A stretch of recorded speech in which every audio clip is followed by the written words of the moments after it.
The sun had barely climbed above the jagged red ridges of the Arizona territory when the drums began to beat.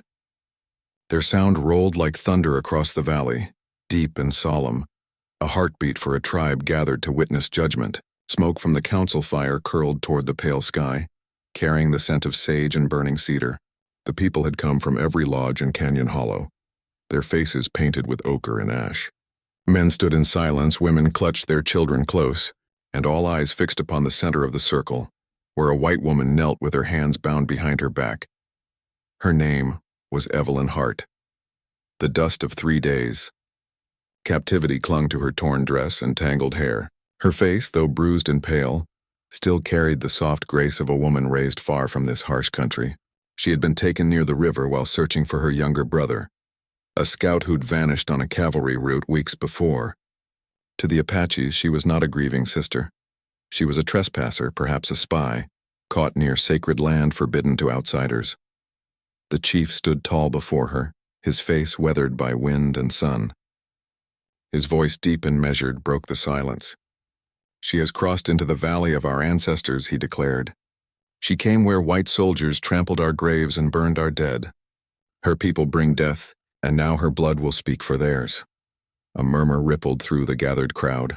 The punishment was clear, the lash, 10 strikes at dawn. It was not death, but neither was it mercy. The lash would leave its story upon her skin forever. Among the gathered warriors stood Taza, son of the chief, his shoulders broad and still as stone. He had seen many punishments carried out before, thieves, deserters, even soldiers, but something about this moment clawed at him from the inside. He saw no guilt in the woman's eyes, only terror and confusion, raw as an open wound. Taza had long prided himself on silence. He spoke little and questioned less. Obedience had kept him alive through wars, raids, and hunger. Yet that morning, as the warrior holding the whip stepped forward, something in Taza's heart rebelled. The whip cracked once, sharp as lightning. Evelyn flinched but did not cry out. The second strike tore through her dress, painting her back with crimson. The third drew a broken gasp from her lips. Taza's jaw tightened.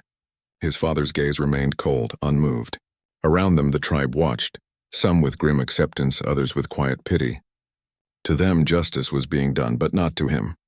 By the 5th strike the woman collapsed, her body trembling in the dirt. The warrior raised the whip again, and before he could bring it down, Taza moved. He stepped into the circle, his voice low but commanding. "Enough!" The whip froze midair. The people stared. The chief's brow furrowed, his voice a warning growl. "Step back, Taza. You dishonor your blood." But Taza did not move. He knelt beside Evelyn, his shadow falling across her broken form. She lifted her head weakly, her eyes glazed with pain. He could see that she barely clung to consciousness. Yet in that moment her gaze met his, and he felt something ancient stir within him. Taza looked up, his words trembling with rage and conviction. "This woman has not fought us. She carries no gun. She begged for no mercy, and still you would break her like an animal." The crowd murmured, uneasy. No warrior had ever spoken against the council before, much less the chief's own son. The chief's eyes burned with both fury and sorrow. "You forget yourself. She is one of them, the ones who take our land and kill our children. You would spare her because she is beautiful?" Taza's jaw clenched. "Because she is human." For a moment silence ruled the canyon. Then in one swift motion Taza lifted Evelyn into his arms. She was light, far too light, her breath shallow against his chest. He turned from the circle, ignoring the cries of outrage that followed him. "Where are you going, my son?" the chief demanded. Taza looked back only once. "To do what your gods have forgotten, to show mercy." He carried her through the camp, the eyes of his people burning holes into his back. Some shouted curses, others spat in the dust, calling him traitor, but no one dared stop him. His presence, his sheer will, parted them like tall grass before the wind. When he reached the edge of the camp, he paused, shifting her weight in his arms. Her head rested against his shoulder, and for a fleeting moment, he saw her not as a prisoner or stranger, but as a woman caught in the cruel current of fate. He whispered, more to himself than her, "You will not die here." The desert awaited, harsh, endless, and merciless. Yet to Taza it was freedom. He moved swiftly through the rocks, following trails known only to him. Hours passed. The sun burned high, then began to sink. When at last he reached a narrow canyon hidden between the cliffs, he slipped inside, vanishing from the eyes of his tribe. There, behind a curtain of stone, lay a cave, uncool, shadowed, and alive with the scent of juniper. It was a sacred place once used by his mother, long dead, for healing and prayer. It was there he laid Evelyn down upon a blanket of deer hide, fetched water from a spring, and began to wash the blood from her back. As he worked, his hands trembled, not from fear, but from the strange electricity that passed through him at the sight of her. Her skin was pale and marred by lashes, her breath soft and uneven. Yet even in pain she was radiant, her hair glinting gold in the faint firelight. When she stirred, whispering something in English he could barely understand, he hushed her gently. "No speak," he murmured. "You safe." Her eyes fluttered open, blue, bright, and full of tears. She did not understand his words, but she understood his tone. In that moment something shifted between them, something dangerous, forbidden. Outside, night fell heavy upon the desert. The stars came alive, glittering over the endless black ridges. Somewhere far away, drums still echoed from the Apache camp, carrying both rage and sorrow. The tribe would not forget his defiance. He had broken their law, and for a woman who did not belong to his world. But as Taza sat beside the fire, watching the faint rise and fall of her chest, he felt no regret. Only a strange, fierce peace, he whispered to the night, to the spirits of his ancestors who might still listen. "If I have sinned, then let it be for this, for saving what is still pure." The flames danced in his eyes, painting his face with light and shadow. The desert wind howled through the canyon, carrying with it the promise of blood and love yet to come. And as the first coyote howled to the moon, Taza looked down at the woman he had saved and knew that his life, once bound by tribe and duty, had just begun to change forever. The desert was cruel to the weak, yet that night it cradled them both in silence. The moon hung low, pale and watchful, as Taza crouched beside the small fire he had kindled in the hidden canyon. The flames flickered against the cavern walls, painting rippling shadows over the wounded woman who lay on a spread of deer hide. Her breathing was shallow, but it was steady now. Her fever had not yet come. Taza rinsed his hands in a clay bowl filled with cool spring water. He had wrapped her wounds in strips of soft buckskin soaked in crushed aloe and sage. The smell of the herbs mixed with the faint sweetness of juniper drifting in from outside. He watched her for a long while, the fragile rise and fall of her chest, the faint flutter of her eyelids, the tremor in her hands even in sleep. She was unlike anything he had ever seen. Not merely for her pale skin or the golden hair that fell in loose strands across her face, but for the unyielding strength he had seen in her when the whip cracked. She had not begged. She had not cursed. She had only endured. He remembered the look in her eyes. Not hatred, not even fear, but something like disbelief, as if she couldn't understand why pain had chosen her. That look had struck him deeper than any blade ever could. As the night deepened, he spoke softly in Apache, his voice rough with exhaustion. "You are safe now. The spirits will watch you. No one will hurt you again." He knew she couldn't understand him, but it didn't matter. His words were not for her ears. They were for the ghosts that haunted him, for the mother he had lost, for the brother who'd died in the raids, for the part of himself that had long forgotten how to care for anyone. At dawn, Evelyn stirred. Her lips moved, dry and cracked. "Where am I?" Taza turned toward her, the light of the fire casting warm gold on his bronzed skin. He spoke slowly, searching for English words he hadn't used in years. "Safe place, canyon, no harm." She blinked, trying to focus. Pain shot through her body as she tried to sit up, and he gently pressed a hand to her shoulder. "No, rest." Her eyes darted across the cave, the small fire, the clay bowls, the leather water pouch, the man beside her who seemed carved from the earth itself. Why did you help me?" she whispered, her voice barely audible. Taza hesitated. The answer came from somewhere deep inside him. "Because I could not watch you die." She stared at him for a long moment, her confusion giving way to something softer.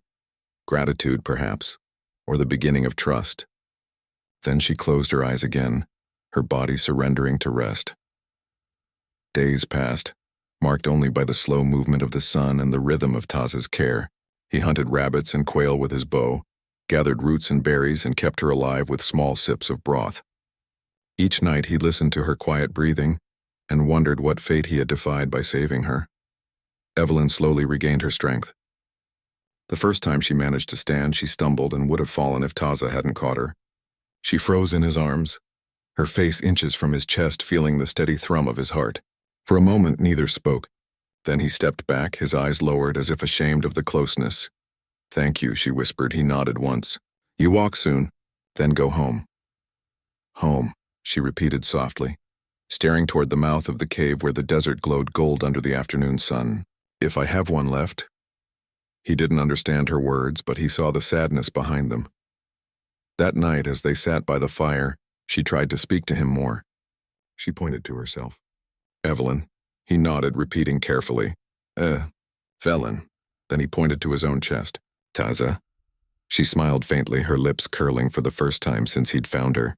"Taza," she said, pronouncing it perfectly. It was a small moment, but something in his chest stirred, a warmth he hadn't felt in years. As the days turned to weeks, the canyon became their small world. She began to help him, gathering wood, tending the fire, washing the herbs he used for medicine. He taught her a few Apache words. She taught him a few in English. They spoke in fragments, gestures, laughter. One evening, a storm rolled over the desert, filling the canyon with thunder. Rain poured down in sheets, and Evelyn ran to the mouth of the cave, laughing as the cool water splashed her face. She turned to him, her dress clinging to her body, her eyes bright as lightning. "Come, it's beautiful," she called, knowing he wouldn't understand. Yet something in her voice drew him to her. He stepped into the rain, standing just a few feet away. For a long time, they simply looked at each other, two souls from different worlds joined by the wild rhythm of the storm. Then she reached out and touched his hand. It was a small, trembling gesture, a whisper of connection. He didn't pull away. The storm passed, leaving the canyon drenched and silent. They sat beside the fire again, closer now, neither daring to speak of what had changed. Late that night, Evelyn woke from a dream, her brother's voice calling her. Gunfire in the distance, the sound of horses. She sat up, trembling, her heart racing. Taza stirred immediately. "You dream," he said softly. "Bad spirits?" She nodded, tears glistening in her eyes. "I saw my brother. He's gone. They said the Apaches took him." Taza lowered his gaze, the firelight flickering across his face. "Many die," he said after a pause. "War take all. White, Apache, same." His words, broken though they were, carried truth. She looked at him, really looked. For the first time, she saw not the enemy she had been taught to fear, but a man scarred by the same endless cycle of loss. "You've lost people too," she whispered. He nodded once. All. And something inside her heart shifted. She reached out, touching his arm gently. "You saved me, Taza. I won't forget that." He turned his hand over, catching hers in his palm. His skin was rough and warm, his grip strong yet tender. Their eyes met, a wordless understanding passing between them. The fire cracked softly. Outside, a coyote howled under the moon. The desert was vast, merciless, and filled with ghosts, yet here, in this hidden canyon, they had found a fragile kind of peace. The next morning, Evelyn awoke to find Taza sitting at the edge of the cave, sharpening his knife. His expression was grave. "What is it?" she asked. He didn't answer immediately. Finally, he said, "My people will come. They know I gone. They hunt now." Her heart clenched. "For you?" He shook his head slowly. "For both." She looked around the cave, their small fire, their meager food, the safety they had built. All of it could vanish in a day. "What will you do?" she whispered. He turned to her, his eyes like dark fire. "Protect you, but they're your people."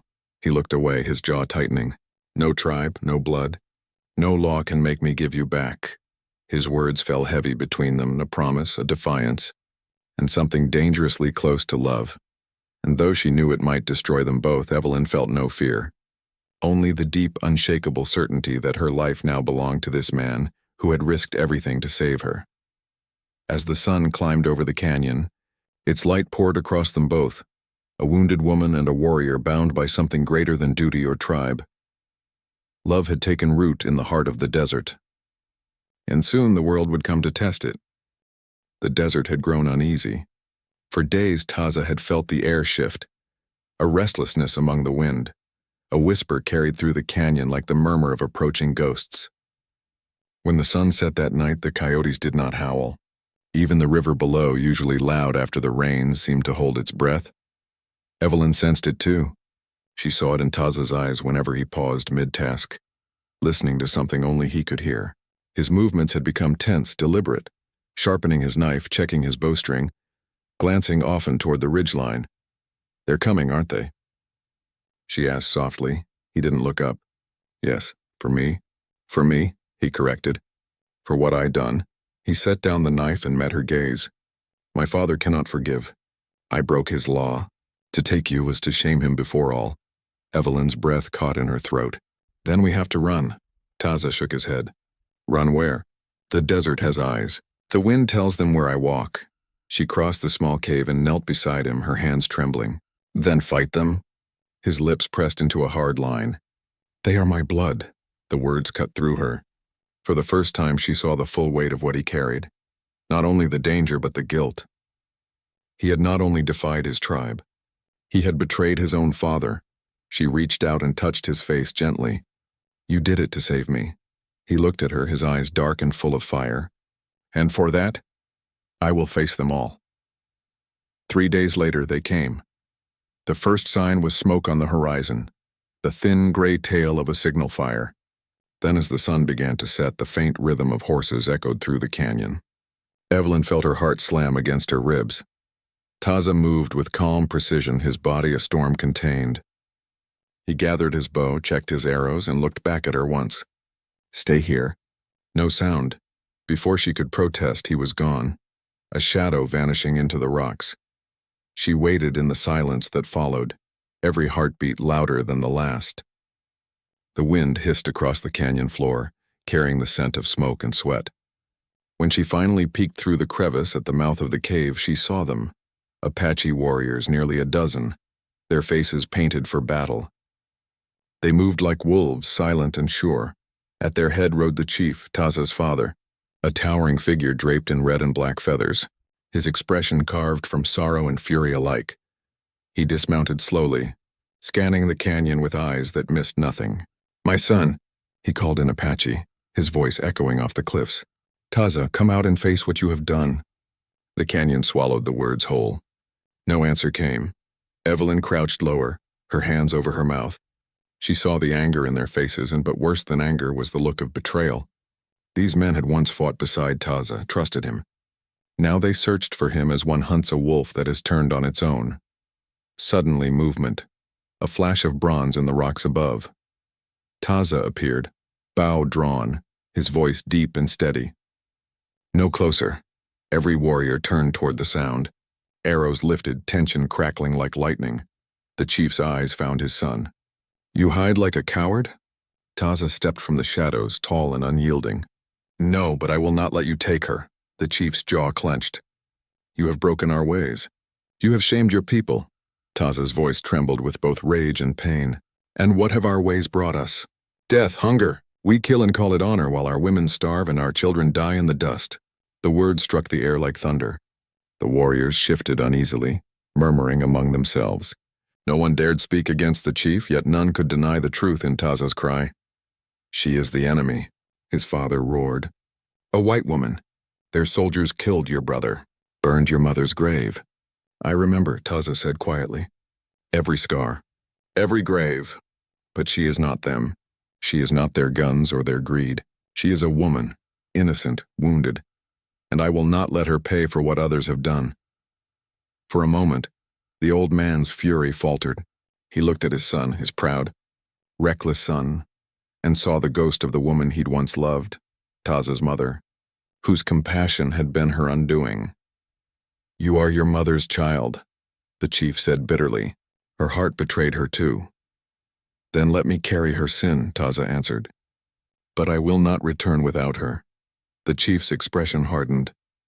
"Then you will not return at all." With a cry, one of the younger warriors charged forward, his spear gleaming in the last light of day. Taza moved like a mountain cat, spinning aside, catching the shaft and driving his elbow into the man's jaw. Another came from behind. Taza drew his knife and parried, the clash of steel echoing through the canyon. Arrows whistled past him, striking rock. Evelyn gasped, clutching her chest. She wanted to scream, to run to him, but fear rooted her in place. Taza fought with restraint, disabling, not killing. Each blow he gave carried the weight of sorrow. He did not strike to end lives, but to protect one.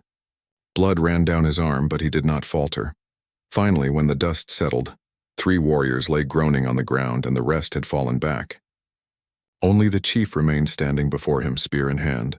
"You would spill your own blood for her?" he demanded. Taza's chest heaved, his voice raw. "I already have." For a long moment, father and son stared at one another. The wind howled through the canyon like a spirit caught between worlds. Then the chief lowered his spear. "Go then. But know this, you are dead to us. The tribe will never speak your name again." Taza bowed his head once. "Then let it be so." He turned away and walked back toward the cave, blood trailing from his shoulder, his steps steady despite the pain. Evelyn ran to him, tears streaming down her face. "They're gone?" He nodded weakly. "For now." She pressed a cloth to his wound, trembling. "You could have killed them." He met her eyes. "They are my brothers." "I will not kill my blood, not even for love." Her breath caught. "For love?" He hesitated, his voice a whisper. What else could make a man lose everything? For a long time neither spoke. The night deepened, filled with the scent of smoke and iron. Evelyn's hands worked gently over his wound, her tears falling freely now. Outside, the drums of the tribe faded into distance. Morning, anger and loss carried on the desert wind. Inside the cave, silence fell again, but it was no longer the silence of fear. It was the stillness of 2 souls who had crossed the line between worlds and could never return. She leaned against him, her head on his shoulder, her fingers tracing the edge of his scarred hand. "We'll go far from here," she whispered. "Somewhere no one can find us." Taza closed his eyes. "There is no place like that. The world always finds those who defy it." "Then let it come," she said fiercely. "I'd rather die with you than live without you." He looked at her, this woman who had once been his prisoner, and for the first time, he smiled. A rare, quiet smile that seemed to belong to another world. "Then we live or die as one," he said, and outside, the desert wind rose again, and wild, endless, and free, as if the spirits themselves were bearing witness to a love that had defied blood, law, and destiny itself. The desert stretched before them like a living thing, endless, scorching, and merciless. Every step was a test of endurance, a gamble with death itself. Yet Taza moved with surety, guiding Evelyn through narrow passes and over jagged rock, each footfall deliberate, each glance alert. The Apache warrior had survived countless raids, storms and ambushes, but now carrying her across the harsh wilderness, he faced a different kind of danger. The slow erosion of fatigue, hunger, and the relentless weight of responsibility. Evelyn, still pale and fragile from her ordeal, clung to him as they walked. Her small hand found his arm, fingers brushing the coarse fibers of his leather sleeve. At first she feared that she was merely a burden, slowing his pace, yet every time she spoke his name, a warmth passed through him that no fire or sun could rival. "Taza," she whispered, voice trembling. I can't walk much further." He glanced down at her eyes, dark and unreadable, but the faint twitch at the corner of his mouth betrayed a hint of softness. "You must." "We are not safe here," he said, his voice low and urgent. "The tribe will search. You cannot linger. You will not die by their hands." Her throat tightened. "I am not afraid to die if I am with you." His steps faltered for just a heartbeat. He had been trained to survive, to endure, to face death with stoic resolve. But love, he realized, was a different kind of danger entirely. To feel the pull of another soul in the midst of terror was to risk everything he had built around himself, and yet he could not deny it. He could not stop the thrum of longing that rose with each glance she cast his way. Night fell like a velvet curtain over the desert. Stars hung low, pinpricks of silver light in a sky of black. Taza found a narrow alcove beneath an overhang and called for a brief rest. Evelyn sank to the ground, her legs trembling, and he knelt beside her, offering water from a small gourd. She took it with both hands, her fingers brushing his. A shiver ran up his arm, and he looked away, focusing on the slow rise and fall of her chest. "You've done so much for me," she said softly, voice barely audible above the whisper of the wind through the rocks. Why? Why risk everything for a stranger? He looked at her then, truly looked at her, and for the first time he allowed himself a hint of vulnerability. Because you are not a stranger, he admitted. Because when I saw you, I knew. She blinked, uncertain whether she had heard correctly. Knew what? He shook his head. That I would carry you across this land if it took my life. Her breath caught and she lowered her gaze. She wanted to speak, to ask the impossible question, but no words came. Instead, she leaned against him, letting the strength of his presence anchor her in the chaos of the desert night. They resumed their journey before dawn. The desert was unforgiving, sand that scalded their feet, cliffs that threatened to send them tumbling to jagged death, and the ever-present wind that carried both dust and danger. Evelyn learned to ride bareback, guided by Taza's steady hands. He showed her how to read the stars for direction, how to find water in hidden springs, and how to move silently when the threat of pursuit drew near. Each night, as they huddled together beneath the open sky, the closeness between them grew undeniable. She had come to trust him completely, and he, in turn, found a strange comfort in her presence. When he let her rest against his chest, she could hear the rhythm of his heart, steady and unyielding, and it brought her a peace she had never known. One evening, after a particularly grueling day crossing a rocky pass, Evelyn turned to him, her eyes glistening in the light of a dying fire. I cannot go back to the world I came from, she said, her voice trembling. They will never understand. They will never understand us. He studied her for a long moment, the flickering firelight illuminating the lines of worry etched on her face. Then you will not return, he said quietly. You are with me now, and together, we will find a place where neither tribe nor law can touch us. Her hand found his and she pressed her palm to his. He met her gaze, dark and intense, and slowly, deliberately, he cut the palm of his own hand with a small knife, letting crimson blood bead and drip. She gasped, but did not pull away. She followed his lead, slicing her own palm and pressing it to his, blood for blood, spirit for spirit. The pain was sharp, but it was a promise. A vow stronger than words, unbreakable in the wilderness that surrounded them. In that moment, something shifted between them. They were no longer simply a woman and a warrior fleeing a tribe. They were bound by a covenant of the heart, by shared sacrifice, and by a love that defied the laws of both man and land. As dawn broke, they continued on, their bond deepening with every step. The desert tested them at every turn. Venomous snakes coiled in the rocks, sandstorms rose from nowhere, and the relentless sun beat down on them with unyielding heat. Yet neither faltered. Evelyn had grown stronger under Taza's guidance. She could now track their path, read the terrain, and even defend herself with a knife when necessary. And Taza, he had changed too. The hardness that had once defined him softened just enough to allow tenderness, to allow trust, and above all to allow love. In the quiet moments when no danger threatened, he would watch her sleeping under the stars, golden hair spread like sunlight across the sand, and feel an ache he had never known. One night, beneath the endless canopy of stars, Evelyn stirred awake. The desert was silent but for the whisper of wind. She looked at Taza, who was awake as well, eyes tracing the constellations with a warrior's precision. Taza, she whispered, her voice trembling. Yes? I love you, she said, her words fragile yet fierce, carrying all the courage she had mustered in her life. Taza's breath caught, and for the first time he could not speak. He reached out, cupping her face in his hands, thumb brushing the curve of her cheek. The world seemed to shrink to that one touch, that one shared heartbeat. I cannot say it yet, he admitted, his voice a rough whisper full of raw honesty. But know this, and my heart is yours now and always. Her lips curved into a faint smile, and she leaned forward, resting her forehead against his. The desert wind swept around them, but they felt no chill. They were no longer just survivors. They were something more, partners bound in blood, spirit, and love.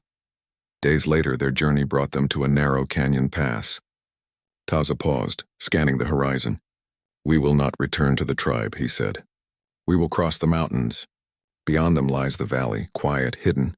There no one can touch us, Evelyn nodded, her hand in his. She had learned to trust the strength in his words, the certainty in his stride.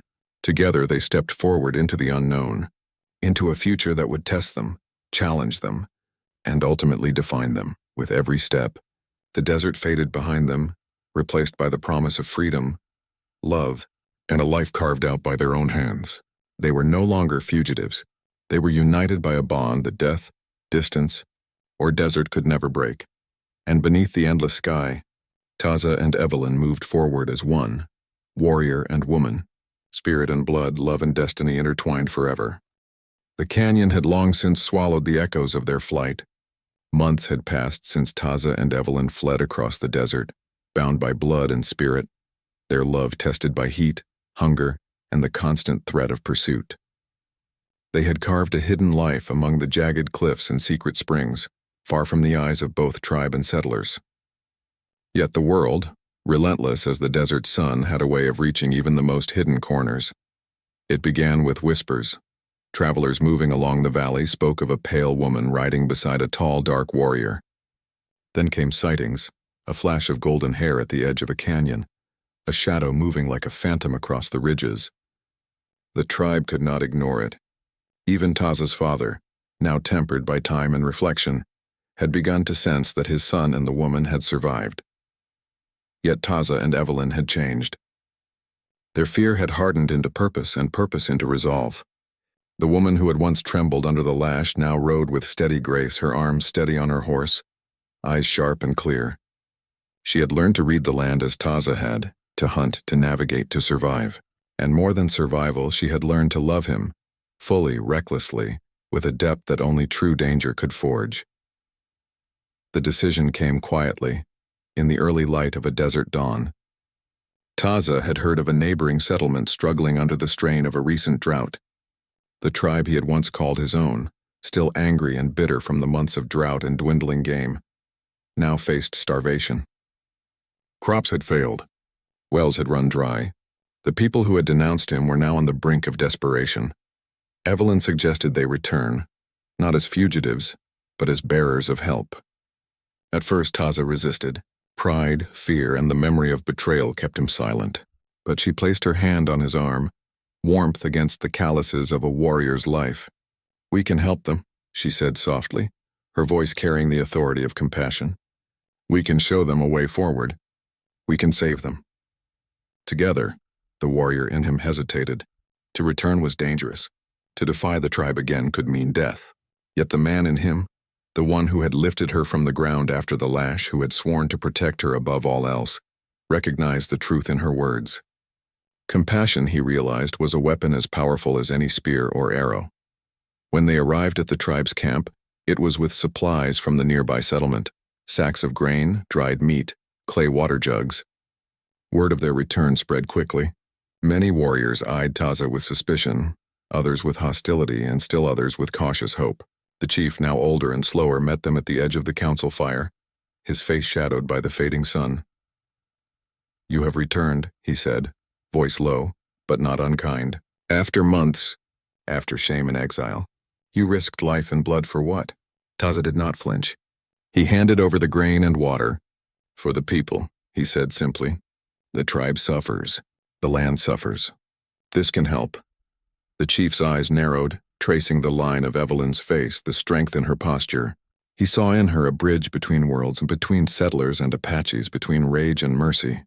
Something stirred in him, a memory of his own youth when hope had seemed possible even amidst bloodshed. "You saved them," he said finally, voice quieter now. "Not for pride, not for vengeance.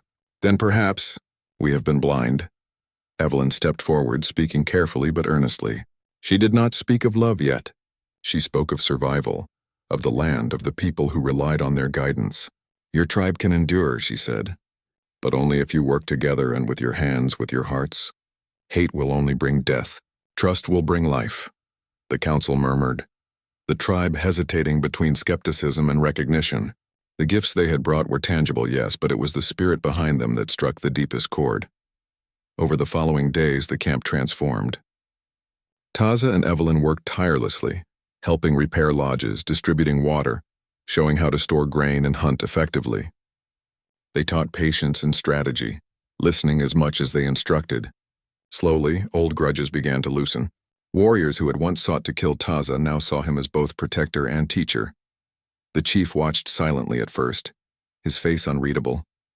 Then one evening, as the last light of the desert sun touched the red cliffs, he approached his son.